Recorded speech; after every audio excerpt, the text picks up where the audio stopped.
We're continuing our journey through that 13th chapter of Corinthians on Paul's chapter on love. And today we get to love is not angry or easily provoked. So let's be reminded of the things that love is and love is not. Love is patient, love is kind. Love is not envious or boastful or arrogant or rude. It does not insist on its own way. It is not irritable or resentful. It does not rejoice in wrongdoing, but rejoices in the truth. It bears all things, believes all things, hopes all things, endures all things. Love never ends. But as for prophecies, they will come to an end. As for tongues, they will cease. As for knowledge, it will come to an end. The word of God for the people of God. May the Spirit add a blessing to our understanding of it.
Kind of a good reminder of what love does.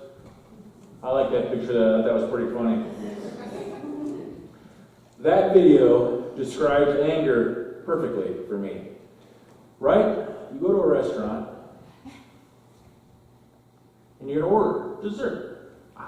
Your spouse, your significant other, your love of your life sitting next to you. I don't want anything. I'm stuffed. I'm full. I don't want nothing. Right? You order dessert. Dessert comes and all of a sudden half of it's missing. You weren't hungry. What's going on?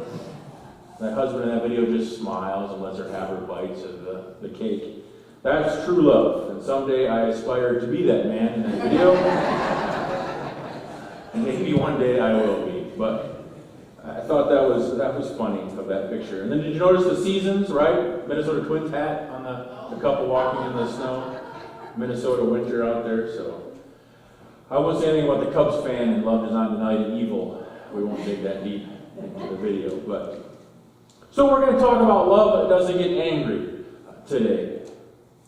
And maybe if you were thinking about it or reading through it as I was, I thought to myself, love and anger? Yeah, right. I don't have to deal with anger very much. I don't blow up too often or get real angry or scream or lash out. A pastor, we'll call him Pastor Bob because I cannot pronounce his last name, but he wrote an article on what love was, and there's a paragraph in it where he does a great job of talking about what the definition of love is today. He says, God's definition of love does not say that love never gets angry, but it does say that love is difficult to anger. It is not in a state of readiness to respond to the least provocation. I like that sentence. Love is difficult to get angry. How quickly do you get angry, right? If you deal with anger or a short fuse, or the people walking around you on eggshells, wondering when's the next time you're going to go off if they say the wrong thing. As I was thinking about that, I thought maybe many of us don't deal with that kind of anger, where a short fuse or a bomb is ready to go off. If you do, then this is true, that love is not angry like that. But I thought when we deal with anger here in the Midwest, it's usually mostly Iowa nice, right? We don't get angry, right? We may get angry, but we're surely not going to let someone else see us angry. So then we get to what you might want to call passive aggressiveness, right? When I was thinking about love doesn't get angry and thinking, well, I don't really deal with anger. I don't blow up and scream very often unless someone steals my dessert at supper time. But passive aggressiveness, that's something that's a little bit different. I found a phrase when I Googled passive aggressive. They came up with 10 things passive aggressive people think. So maybe if you were sitting in the pew or out there and you're thinking maybe like I was, we thought love doesn't get angry, and we thought I don't deal with anger issues too much. Have you ever found yourself saying this? I'm not mad. Fine. Whatever. If you're in a relationship and your spouse says, fine, whatever, I'm not mad, whoa, okay? Angry, passive aggressive, things are not fine. That person is mad. Anyway.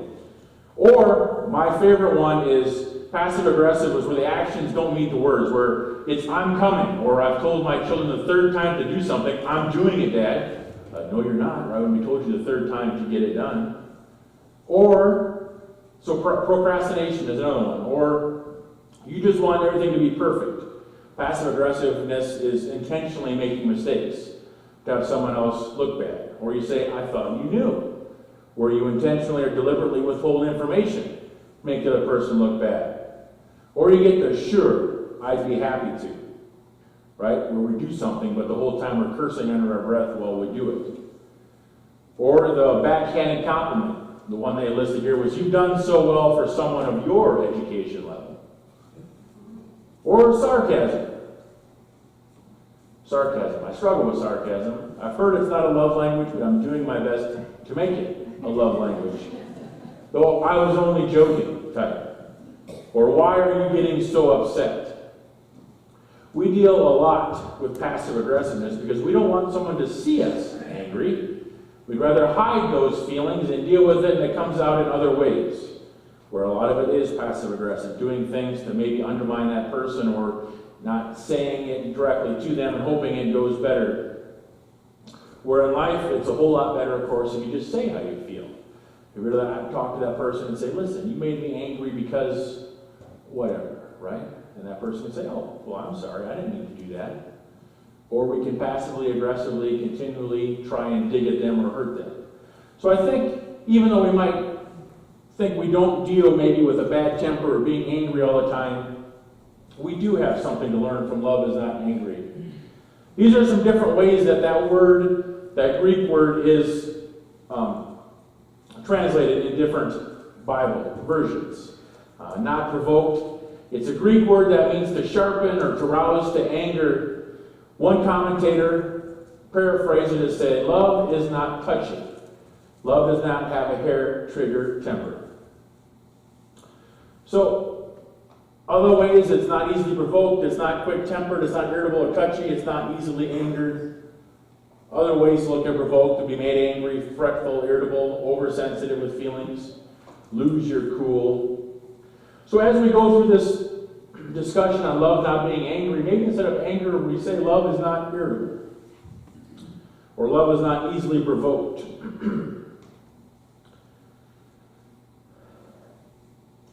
In the New Testament, this word is used twice. Once here, and once when Paul is waiting in Athens for a couple of his disciples to join him, and he sees that the city is filled with idols, and he says his spirit was provoked within him. The word is used a couple times in the Old Testament, and it's used when God is irritated with the people of Israel, for their ongoing idolatry and rejection of God and his laws. It can also be looked at where the word isn't used, but it's probably the same feeling when Jesus walks into the temple and he starts overturning all the money changers and their tables. When he's irritated with people abusing the system and the laws. So this shows us that anger isn't always bad. It's okay to be angry when you notice injustice, when you notice people being treated unfairly, or in the case of Paul and God noticing that people are worshiping idols, not following God's laws. It's okay to be angry then. There's a passage in Ephesians where Paul says, "Be angry and do not sin. Do not let the sun go down on your anger." So there is such thing as what we call righteous anger, where you can be angry at injustice or the way another person or you have been treated. The trick is knowing when that anger crosses the line into what Paul is referring here in our Corinthians chapter, when he says love is not anger. If you look at the anger that Paul had and the anger that Jesus had, they were angered at something outside of themselves. They were not angered at somebody that offended them. They were angered at blatant idolatry and rejection of God. Christ and Paul were not angry over sins committed to them. In fact, Paul says when Jesus had, or Peter speaks of Christ, when he says he did not retaliate when he was insulted nor threatened revenge when he suffered. And then Paul outlines for us how we're to respond when we are angry at people, when we perceive an attack on ourselves. Paul says, never pay back evil with more evil. Do all that you can do to live in peace with everyone. Never take revenge. Leave that to the righteous anger of God. And he goes on to say, instead, if your enemies are hungry, feed them. If they are thirsty, give them something to drink. What a different place we would live in if that's the way we responded to anger. If that's the way we would respond to our enemies. Give them something to eat. If they're hungry, give them something thirsty, something to drink if they're thirsty. If we worked on meeting their needs instead of worrying about how we're going to pay them back, how we're going to get revenge on them, how we are going to make sure that they pay for what they did wrong to us. Another way that it's translated, another part of this, love is not resentful. The Greek word for resentful there means to keep a mental record or taking into account. It's an accounting term. And if you're keeping a list of wrongs and things that people do to you, right? If you're in accounting and you're keeping a track of debts and things that people owe you, you are going to turn that back to them, right? You're going to give to them, say, here, this is what you owe me, this is what you need to do for me. I'm keeping track of all of your debts. Naturally, if you're in an accounting position, that needs to be done. But if you're in a position of relationship, that's not what love does. Love does not keep a record of all of your wrongs, just waiting for that time to pull out the past hurt to say, this is how you've hurt me, or to keep reminding a person of all the mistakes that they made. If you keep a record of offenses, real or perceived, done to you, then your intent is to use them again at some point in the future. But that's not what love does. Love forgives and forgets. So some people, I can hear you saying, you're going to tell me that if I really love others, if I do it God's way, then all of my problems are gone. Well, yes and no. If you mean that all circumstances change and no one sins against me, no more difficult times in life, that everyone is now nice to me and compliment me, well, those things are never going to change. But what will change, of course, is how we handle these challenges. If we love, we can handle things God's way, relying on our faith and our forgiveness and God's grace to turn angry, difficult situations into ways to show God's love. One of the sentences says, our problems can look like divine appointments with others. Our problems can be opportunities to trust God. Doesn't that appear to be a great book title? Problems can be divine appointments with others. A chance to do like Christ did and truly love our enemies and do good to those who hate us. Our worldview would change, right? Our faith would grow. Love would become a way of life in all things. Problems are not hopeless. There are opportunities for trust and to love God more. Of course, it's easy to say, I can't do that. I am provoked. I do become irritated with people, with family, with friends, co-workers, politicians, liberals, conservatives, mean people, arrogant people, with people who try to tell me what to do, with people who confront me or correct me. I become easily irritated with people who sin against me again and again and again, and I can't hold it all together. I will fly off the handle. I will tell them they're idiots. I will honk on them on the highway. I will steal my dessert back and make sure I eat it all. But this is where Jesus challenges us. He is not saying that as a Christian we are to become doormats and to always let people do what they do to us and never seek justice.